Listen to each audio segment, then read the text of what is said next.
रहता है वो भी नुकसान में रहता है। कल हमने तुमको बताया था कि भगवान ने कहा है 10वें अध्याय का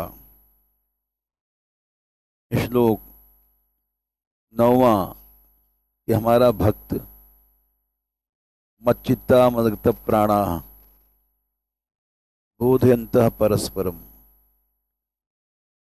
हमारा भक्त एक दूसरे को बोध देता है। कथयन्तश्च माम नित्यम तुष्यन्ति च रमन्ति च। तो पास वाले को भी दोष लगता है। हम बोध दें, समत्व योग सिख हमें एक दूसरे को। नहीं सीख रहा है तो उसमें उदास नहीं होंगे।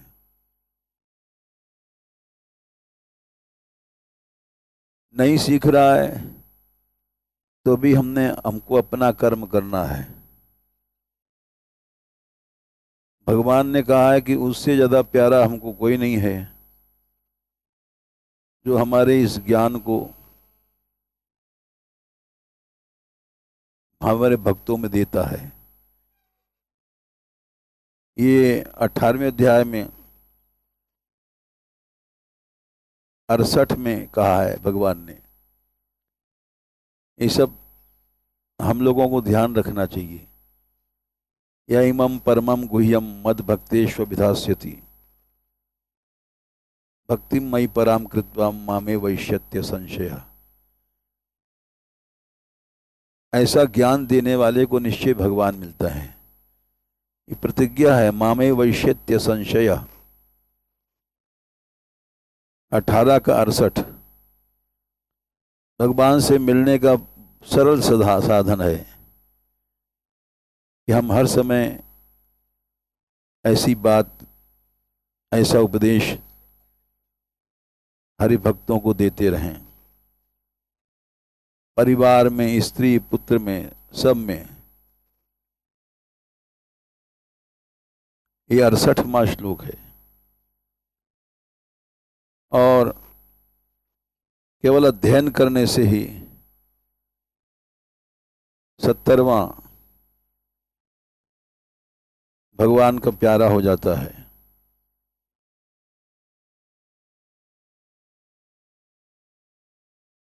ये सब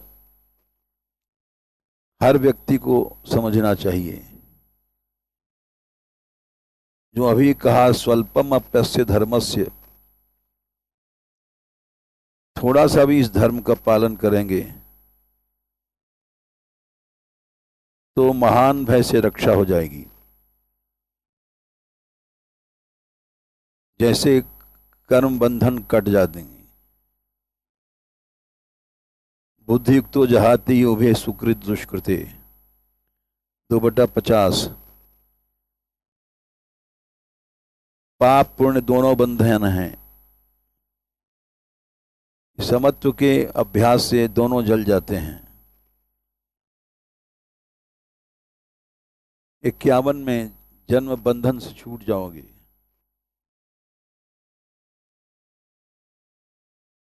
समत्व के अभ्यास से स्थित प्रज्ञ हो जाता है आदमी। समत्वम योग उच्यते, सबसे बड़ा योग यही है। 48 ये हर समय याद रखना चाहिए और एक दिन फिर से याद दिलाते रहो कि समत्व योग सबसे बड़ा योग है। बुद्धि विषम है, कोई आदमी आवेश में है, रुक नहीं रहा है, बोलता ही जा रहा है, तो भी हिम्मत नहीं हारो। उसकी बुद्धि विषम है, उसको समान करो।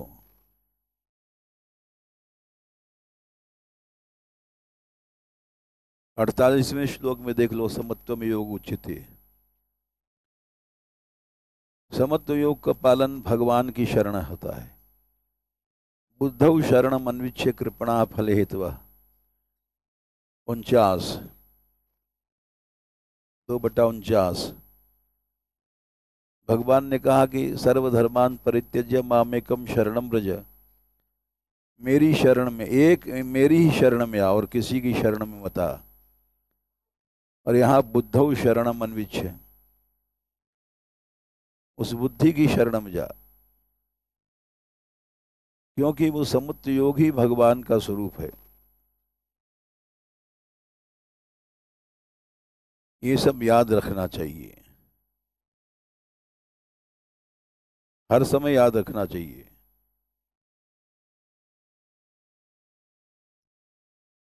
अगर नहीं करते हैं हम लोग तो आसुरी भाव को प्राप्त हो जाएंगे। प्रकृति नहीं बदलेगी, 3 प्रकृतियां होती हैं। भगवान ने 9वें अध्याय में बताया है, 9/12, 9/13, मोघ आशा मोघ कर्म मोघ ज्ञाना विचेतस, राक्षसीम आसुरीम चैव मोहनीम प्रकृतिम श्रुता। ये 3 प्रकृतियां निंदित हैं, राक्षसी, आसुरी और मोहिनी प्रकृति। एक प्रकृति दैवी प्रकृति ही भजन वाले की होती है, होनी चाहिए। महात्मानस्तु माम पार्थ दैवीं प्रकृति आश्रिता भजन्त्यनन्य मनसो ज्ञात्वा भूतादिम अव्ययम्। दैवी प्रकृति वाला ही भगवान का भजन कर सकता है। बाकी जो लोग हैं संसार के राक्षसी आसुरी और मोहिनी प्रकृति में हैं। क्यों हैं? क्योंकि मोघाशा, सांसारिक आशाएं, व्यर्थ के कर्म, और मोघ ज्ञाना, व्यर्थ के ज्ञान में उनका चित्त रहता है। राक्षसी प्रकृति क्या है? हिंसा आदि, तामसी, क्रोध करना। मोहिनी प्रकृति क्या है? मोह, आसक्ति, ममता करना, ये सब मोहिनी प्रकृति है। आसुरी प्रकृति क्या है? भोग में रमण करना, असु माने प्राण। इसलिए प्रकृति नहीं बदलती है बिना सात्विक प्रकृति भजन करने की।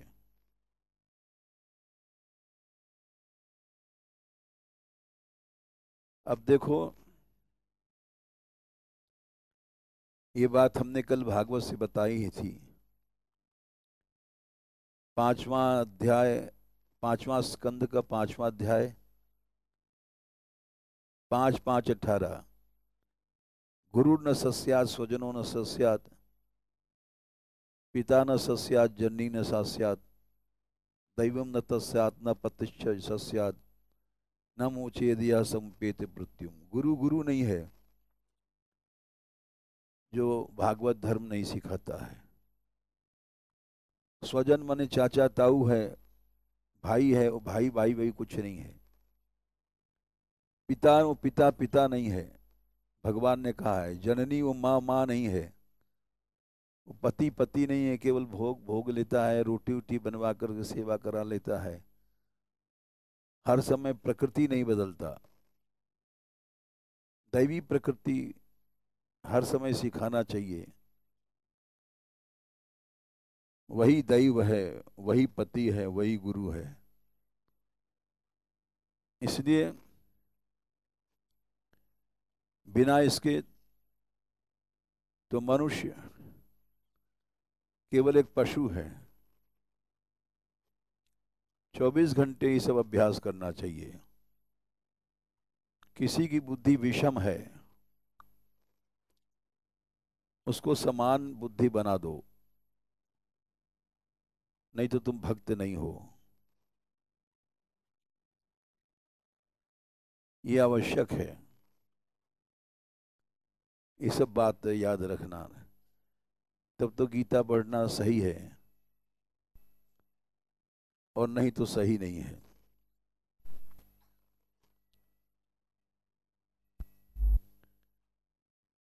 ये शरीर बहुत कठिनता से मिला है।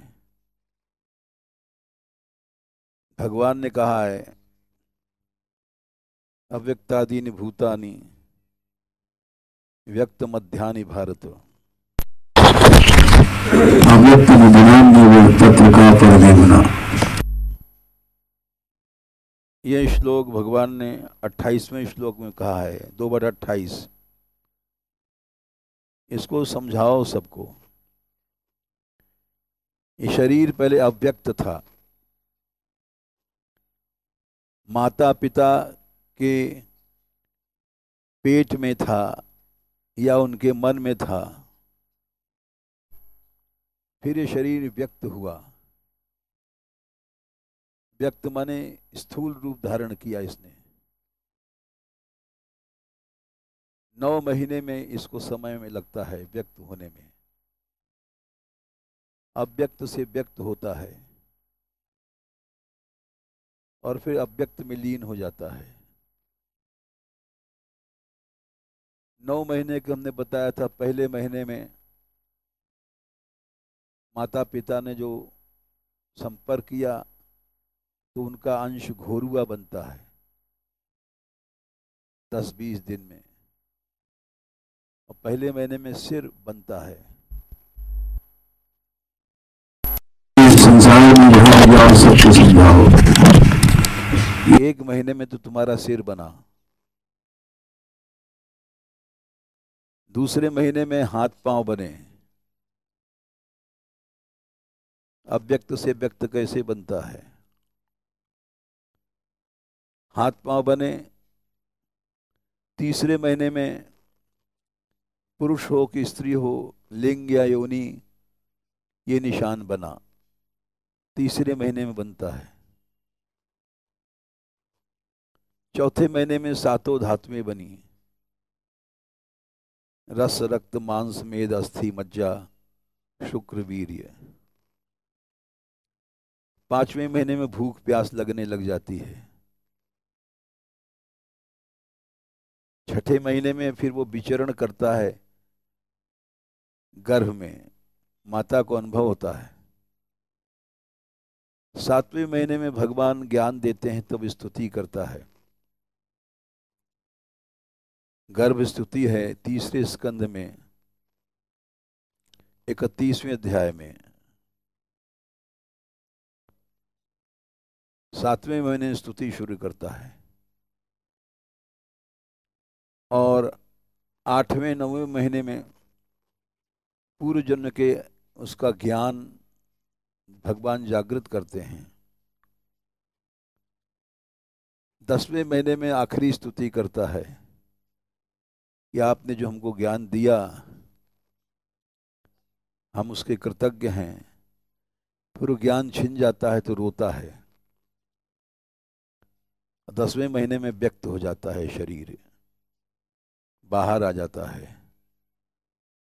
तो अव्यक्त शरीर था, उसको व्यक्त होने में उसका ये इतिहास है। कबीर ने लिखा है, झीनी रे झीनी झीनी चुनरिया, 9 मास बीन बन साईं को लगा इस चुनरिया शरीर को बनाने में।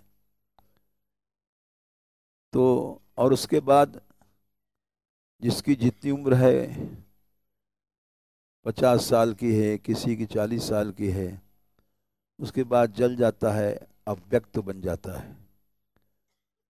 अव्यक्त था, बीच में व्यक्त हुआ, और अंत में अव्यक्त हो जाएगा।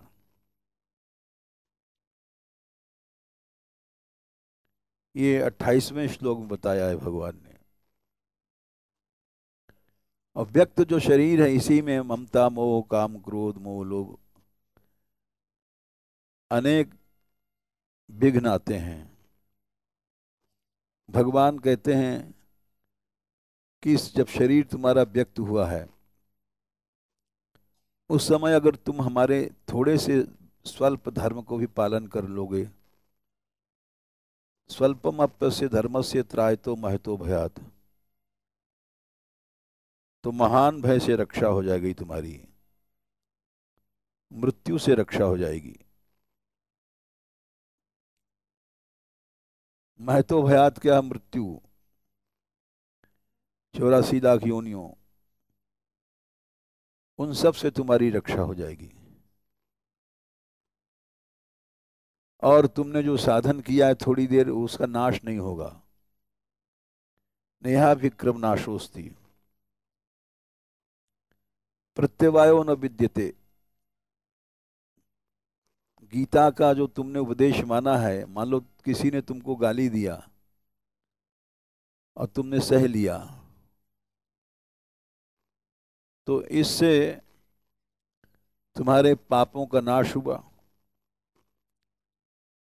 वेद में एक मंत्र आता है, शप्य मानस से यद पापम शप मानम ही गच्छति। तो तुम घाटे में नहीं हो, तुम्हारे पाप का नाश हुआ। और जिसने तुम्हारा अपमान किया उसके पास चला गया। शप्य मानस से यद पापम शप मानम ही गच्छति। ये बात भगवान तक पर लागू है। रामायण में देखो, देना, परशुराम जी ने क्रोध किया बहुत ज्यादा।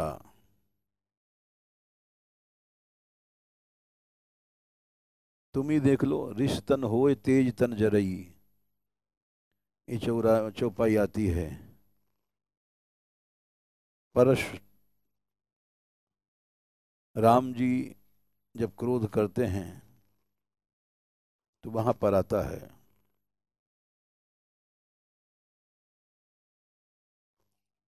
कि जैसे जैसे क्रोध करते हैं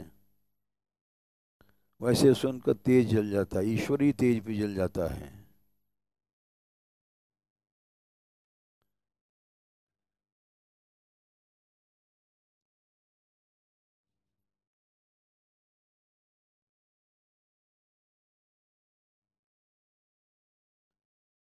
बालकांड में, विवाह के प्रसंग में, वहां परशुराम जी आते हैं। क्या संख्या है?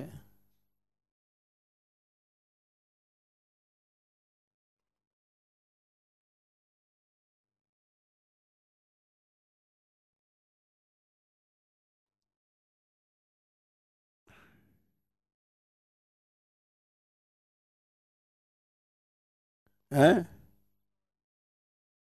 278।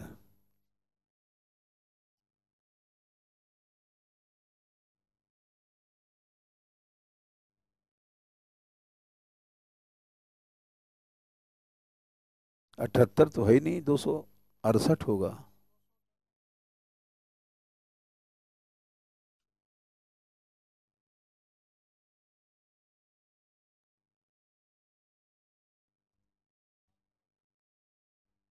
अच्छा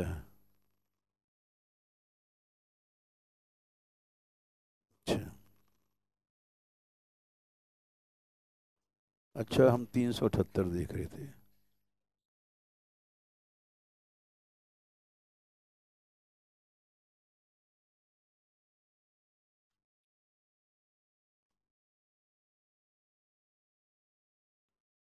हाँ, छठवीं छुपाई है। भृगुपति सुन सुन निर्भय बानी, रिस तन जरई होई बलहानी। जब मनुष्य चिल्ला रहा है क्रोध में, शांत नहीं हो रहा है, तो उसमें तुम्हारा बात नहीं मान रही है, कोई भी है चिल्ला रहा है, घर का प्राणी है, तो तुमको निराश नहीं होना चाहिए। क्योंकि बल हानि सात्विक कर्म उसके नष्ट हो रहे हैं। परिवार का प्राणी है, कितना भी चिल्लाएगा, स्त्री है, पुत्र है, ये बात नहीं मानते हैं। लेकिन तुम्हारा धर्म है कि तुम उनको समान बुद्धि करो, विषमता से बचाओ, क्योंकि उनका नुकसान है। समानता की बात समझाने से भगवान प्रसन्न होते हैं। अभी हमने तुमको बताया, गीता में भगवान ने कहा मामे पश्यत्य संशय, निश्चय वो मुझे प्राप्त करेगा। तुम परिवार में भी गीता का व्यवहारिक दान तो करो। स्त्री पुरुष हैं, पति हैं, पुत्र पुत्री हैं, उनकी बुद्धि विषम होती रहती है। विषम होती रहती है, क्यों होती है? 4/10 देखो, वीतराग भय क्रोधा मन मया मामुपाश्रिता भवो ज्ञान तपसा पूता मद भाव मागता। राग या भय या क्रोध, ये तीनों आकर के भगवद आश्रय नष्ट कर देते हैं।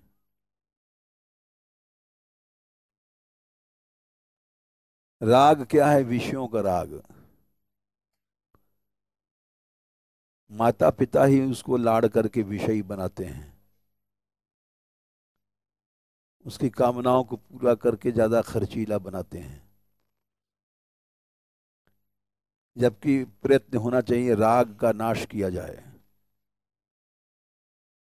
भय का नाश किया जाए, क्रोध का नाश किया जाए। ये तीनों ही नरक के द्वार हैं। त्रिविधम नरकस्येदम द्वारम नाशनम आत्मनः, ये भगवान ने आखिर में 16वें अध्याय में बताया है। 16वें अध्याय में त्रिविधम नरकस्येदम, ये तीनों नरक के द्वार हैं। एतैर्विमुक्तः कौन्तेय तमो द्वारे त्रिभिः नरैः हैं। 21वां श्लोक है 16वें अध्याय का। निश्चय नरक द्वार की प्राप्ति होती है। काम क्रोध लोभ, इनसे बचाना चाहिए, माँ बाप का धर्म होता है। भगवान ने कहा है कि गुरु न सस्यात् स्वजनो न सस्यात्, माता पिता ही उसको कामी क्रोधी लोभी बनाएंगे तो वो शत्रु हैं। वो माँ नहीं है, बाप नहीं है, वो शत्रु हैं। इसलिए इन तीनों से छूटने के बाद जब मनुष्य इतैर्मुक्त कौन्तेय तमो द्वारा स्थिभिर न रही आचरत्यात्मना श्रेयस्ततो याति पराम गतिम, तब परागति को प्राप्त होता है। और इन तीनों से छूटने के बाद जब भजन करता है तब भगवान की प्राप्ति होती है। हम स्वयं मोहग्रसित हैं, इसलिए समझते हैं कि हमारा प्रिय जो बच्चा है वो जितना ज्यादा कामी बन जाए, भोगी बन जाए, तो हम समझते हैं उतना प्यार हमारा उसको नरक ले जाएगा। तो इसलिए परिवार में एक दूसरे के सब शत्रु हैं। उनको माँ नहीं, बाप नहीं कहा गया, पति भी नहीं कहा गया। मनुष्य को चाहिए कि वो अपने परिवार के हर व्यक्ति को, संतान को या स्त्री को इन तीनों चीजों से मुक्त कर दे। और मुक्त होने के लिए स्वल्पम अप्यस्य धर्मस्य त्रायतो महतो भयात्, थोड़ा भी अगर तुमने पालन किया इस धर्म का तो बहुत बड़े बड़े संकट पाप नष्ट हो जाते हैं। ये निश्चित बात है, ये अनुभव की बात है। और हम लोग रोज अनुभव करते हैं। इसलिए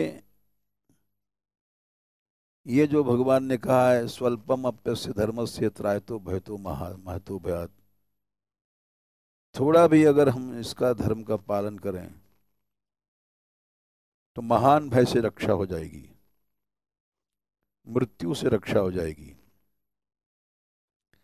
कर्मों का नाश हो जाएगा।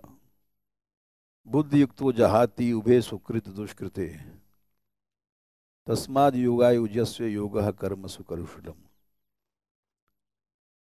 गीता में बहुत लाभ है। पापों का नाश होता है, कर्मों का नाश होता है, और जीव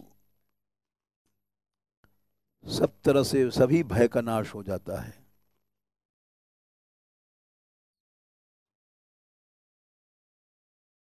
इसलिए ये श्लोक पूरा हुआ। बुद्धि युक्तो जहाति उभे सुकृत दुष्कृते तस्माद् योगः कर्मसु कौशलम्। ये सब श्लोक रट डालो और एक दूसरे को सिखाओ, इससे भगवान प्रसन्न होंगे। राधे किशोरी